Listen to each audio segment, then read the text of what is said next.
Hello and welcome to the Cryptocurrency News channel. I'll talk about Ethereum and how some of its own project leaders and managers are actually afraid that the DeFi on Ethereum may actually threaten Ethereum 2.0, and that's because of their high yield rates. Now, we know that for proof of stake, you need at least some people to actually stake to secure your network. Now, we know that Ethereum's ROI for staking is not going to be that great, probably 7-8%, if not 4 or 5%, probably pretty similar to Cardano, because for any kind of like long-term proof of stake thing, you need it to be viable in the long term, and you can't offer super high staking issues.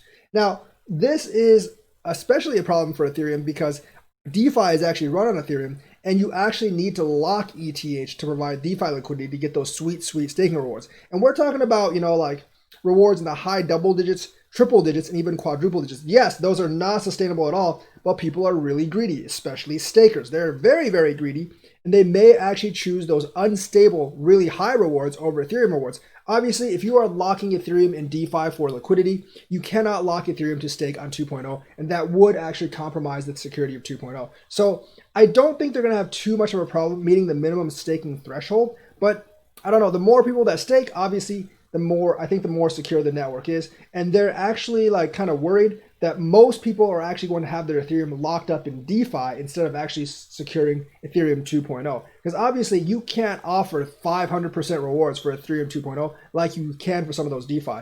And yes, those DeFi rewards are short term, but let us remember that a lot of those DeFi players actually jump from pool to pool, and there's always new DeFi projects actually coming into the midst. Because there's always new DeFi projects actually coming into the midst, you basically have this problem of this like never-ending thing of really, really high yields competing against your low yield for Ethereum 2.0. And since you work on the same coin, the people might actually be tempted or will actually stake the really, really high yield option instead of the low yield option, which is the safer option. So that's why they think or are afraid that there's not going to be enough people staking Ethereum for Ethereum 2.0 mainnet when it actually comes around. I think they'll have enough people, but most of the staking may still be in the DeFi coins, because we know that most people are in crypto to actually make money, not really for the technology. I know there's a couple of people that argue otherwise, but I think most people watching this channel know that like pretty much everyone's in it for the money.